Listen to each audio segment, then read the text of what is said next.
A'udzubillahi minasyaitonirrajim. Bismillahirrahmanirrahim. Assalamualaikum warahmatullahi wabarakatuh.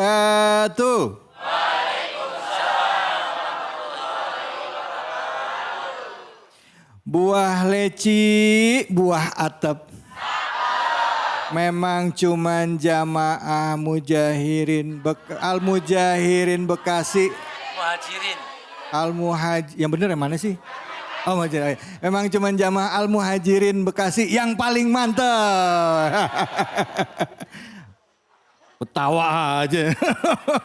Emang suka gini nih Bu ya. Allah. Luar biasa kalau udah sama Ustadz Abe Gifran, sama guru-guru kita. Apalagi ketemu dengan jamaah semua yang ceria ya. Di hari yang penuh keberkahan setiap akhir pekan, Sabtu dan Ahad ya. Dalam acara kesayangan kita semua yaitu Cahaya Hati Indonesia. Bersama saya David Halik yang insya Allah akan menemani selama acara ini berlangsung ya. Selama 1,5 jam ke depan. Dan tentunya mari pertama-tama kita panjatkan puji syukur atas kehadirat Allah Subhanahu wa Ta'ala. Tidak lupa kita berikan salawat dan salam kepada junjungan kita. Nabi besar yang mulia, Nabi besar Muhammad Sallallahu Alaihi Wasallam. Berserta keluarga, sahabat dan umatnya yang setia hingga akhir zaman. Bu, udah pada makan belum ini? Alhamdulillah, kok matanya pada keriyap-keriyap, ini kekenyangan apa ya? Masya Allah, siang-siang itu emang paling enak mager ya. Malas gerak udah makan apalagi. Dalam Islam itu banyak hal yang diatur ya. Islam itu buku panduan dalam kehidupan kita.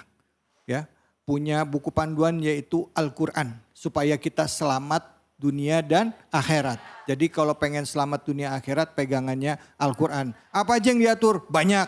Dari mulai kita bangun tidur sampai kita tidur lagi. Dari mulai kita lahir sampai kita nanti kembali ya. Kita meninggal, kita wafat.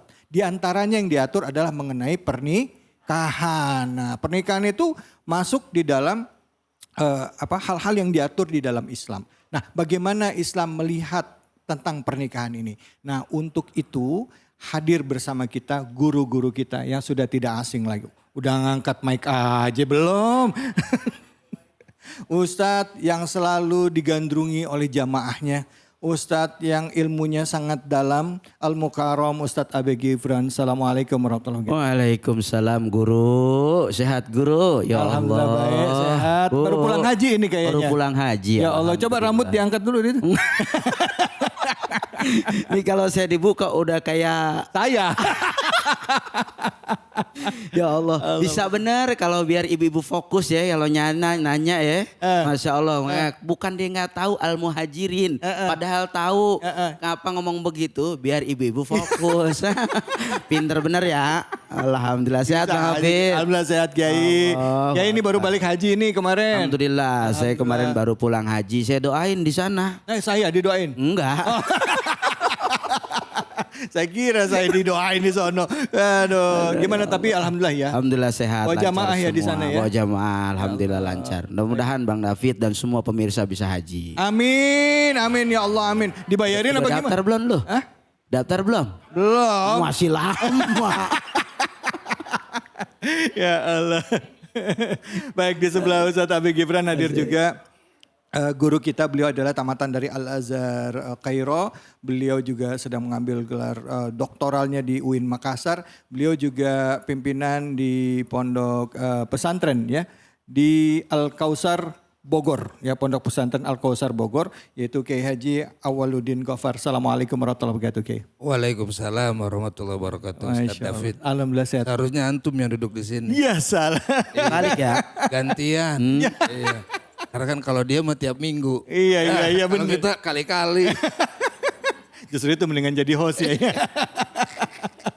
Allahu Akbar. Nah, samping Ustadz Awaluddin hadir juga guru kita yang luar biasa ini. Beliau ini di pondok pesantren dulu. Di mana Kiai? Saya di Husnul Khotimah. Di Kuningan kok nggak salah. Kuningan. Kemudian di Perguruan Tinggi Ilmu Al-Quran. Di Jakarta. Perguruan Tinggi Ilmu Al-Quran. Ya, S2-nya ambil di Universitas Islam Brunei Darussalam. Ya salam, Masya Allah. Ini Bu luar biasa loh Bu ilmunya semuanya. Jadi insya Allah berkah, kita berikan salam hormat dan takzim kita untuk Ustadz Hasbi As-Siddiqi. Assalamualaikum warahmatullahi wabarakatuh. Waalaikumsalam warahmatullahi wabarakatuh. Ustadz, Ini ada temennya juga Ustadz Hafiz Quran juga gabung di jamaah ya.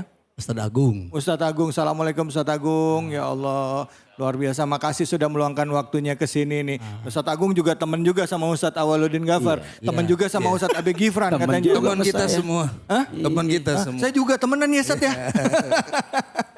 Mukanya muka Al-Quran. Apa? Mukanya muka Al-Quran. Muka Al-Quran ya. Jadi muka Al-Quran tuh bercahaya, glowing. Ya Allah. Jadi kalau muka mau glowing, pokoknya bersahabat dengan Al-Quran. Allah, nggak usah ke dokter Bu, nggak usah perawatan. Pak, hemat Pak. Hemat ya. Tapi ada juga muka almenak. Apa tuh? Oh, Nyari tanggal mulu. astagfirullahaladzim. Mana orangnya? Mana ada? Ada orangnya? Mana? Ada di sini ntar. Masya Allah. Baik ibu-ibu, bapak-bapak yang dirahmati oleh Allah. Kembali lagi ke tema kita ya mengenai pernikahan. Pernikahan itu bukan cuma sekedar menyatukan dua orang. Tetapi juga ada tanggung jawab di dalamnya. Supaya pernikahan itu benar-benar bisa litas kuno ilahi. Bisa mendamaikan. Menjadi penentram jiwa kita antara yang satu dengan yang lainnya. Nah pernikahan seperti apa? Tapi sebelum lebih dalam sama-sama kita ajak Anda semua untuk menyaksikan tayangan berikut ini. Mahkamah Agung resmi mengundangkan aturan tentang larangan pencatatan pernikahan beda agama. Aturan tersebut diundangkan melalui surat edaran Mahkamah Agung nomor 2 tahun 2023 tentang petunjuk bagi hakim dalam mengadili perkara permohonan pencatatan perkawinan antar umat yang berbeda agama dan juga kepercayaan.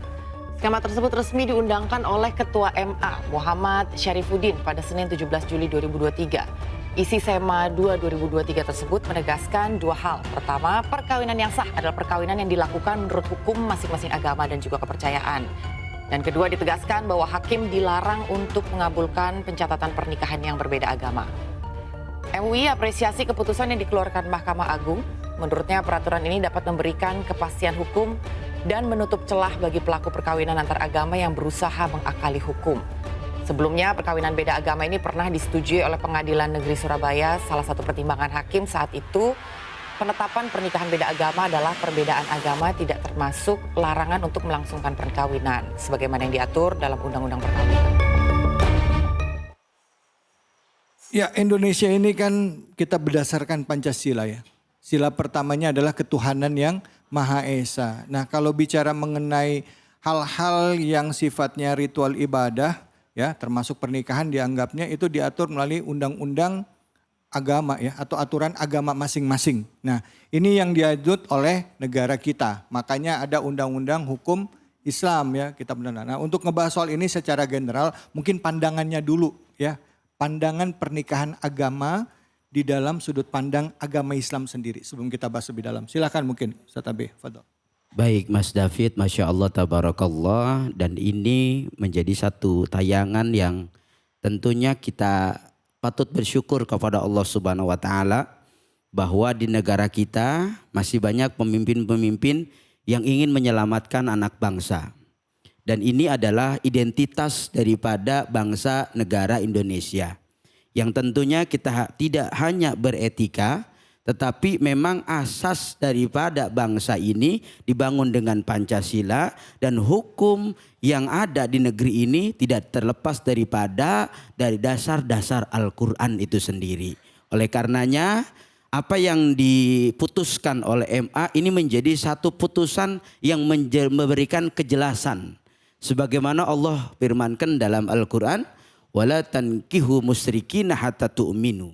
Dan ini adalah jelas, tidak bisa diotak-atik, tidak bisa diingkari dan tidak bisa diragukan. Sebagaimana di sini merupakan nahyi, merupakan larangan. Tidak boleh dinikahi atau jangan menikah siapa orang musyrik kecuali mereka dalam keadaan beriman kepada Allah Subhanahu wa Ta'ala. Maka ketika apa yang diputuskan oleh MA ini senada dengan apa yang diperintahkan oleh Allah, maka kalau demikian insya Allah bangsa ini akan dijaga dari azab oleh Allah Subhanahu wa Ta'ala. Alhamdulillah, terima kasih banyak Ustadz. Ini satu pencerahan buat kita semua. Silakan mungkin tanggapannya dari Ustadz Awaludin, fadhol. Baik, bismillahirrahmanirrahim. Alhamdulillah wassalatu wassalamu ala rasulillah amma ba'du. Ini sebuah kemajuan yang sangat luar biasa. Kita harus apresiasi kepada pemimpin-pemimpin kita yang betul-betul secara tidak langsung mereka memikirkan masa depan bangsa ini. Ketika kita berbicara soal pernikahan bukan hanya bagaimana menyatukan dua insan yang berbeda, tapi di situ harus kita lihat bahwa di dalam pernikahan itu ada namanya sir. Rahasia-rahasia Allah yang diberikan kepada orang-orang yang sudah menikah. Lihat diri kita sendiri, sebelum kita menikah kita punya apa? Tidak punya apa-apa. Bisa dikatakan seperti itu. Ketika kita sudah menikah, maka Allah akan kayakan kita dengan rizki-rizki yang sangat luar biasa. Ini sebuah keputusan yang sangat luar biasa, di mana di zaman saat ini orang ketika mereka sudah berego dengan dirinya masing-masing, atas nama hak asasi manusia, mereka bisa nikah dengan siapapun, akan tetapi ulil amri kita, pemimpin kita membatasi tentang kebebasan kita dalam memilih atau mengambil sebuah tindakan dengan merujuk kepada norma-norma agama. Ini sangat luar biasa, ini patut kita apresiasi dan patut kita syukuri. Mudah-mudahan pemimpin bangsa yang lanjutnya akan lebih konsen terhadap mempertahankan norma-norma agama. Baik, terima kasih banyak Ustaz. Silakan Ustaz Hasbi.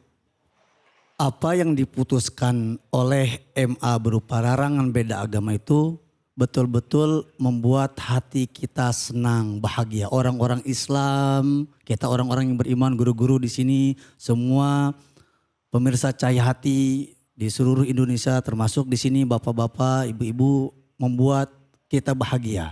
Sehingga diapresiasi oleh MUI. Bahkan bukan diapresiasi oleh MUI saja, tetapi langsung diapresiasi oleh Allah Subhanahu wa Ta'ala.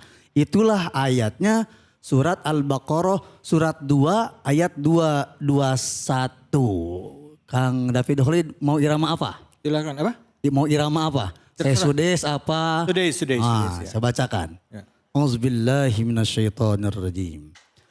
ولا تنكحوا المشركات حتى يؤمنوا ولأمة مؤمنة خير من مشركة ولو أعجبتكم ولا تنكحوا المشركين حتى يؤمنوا ولعبد مؤمن خير من مشرك ولو أعجبكم أولئك يدعون إلى النار والله يدعو إلى الجنة والمغفرة بإذنه ويبين آياته للناس لعلهم يتذكرون. Allah, Masya Allahu Akbar. Allah. Jadi kalau rumah tangga mau sakinah mawaddah warahmah, maka kunci utamanya harus iman. Sekalipun si perempuan akan dinikahi itu adalah membuat hatimu berdegup kencang. Pokoknya kalau tidak seakidah, pending dulu. Pastikan kita amalkan ini 2-2-2-1. Makanya fatwa MUI salah satunya tidak boleh nikah beda agama. Kita mah sudah aja makmum sajalah sama MUI lah. Ya, Bismillah. Amin. Insya Allah baik, terima kasih banyak Ustaz Hasbi. Sebenarnya undang-undang negara kita ini di undang-undang, saya sambil lihat ya. Ini undang-undang pasal 2, undang-undang nomor 1 tahun 74 tentang perkawinan. Itu jelas di pasal 2, perkawinan adalah sah apabila dilakukan menurut hukum masing-masing agamanya dan kepercayaan itu. Undang-undang sudah mengatur, Ustaz. Tapi yang terjadi adalah walaupun tahu memang dilarang menurut undang-undang ya gitu ya mengenai perkawinan campuran, ini bukan percampuran ras, tapi sering terjadi adalah pencatatan terhadap pernikahan tersebut di catatan sipil. Nah, ini yang disebut sebagai katanya adalah yang akhirnya muncul MA itu tadi memutuskan bahwa tidak boleh dicatatkan.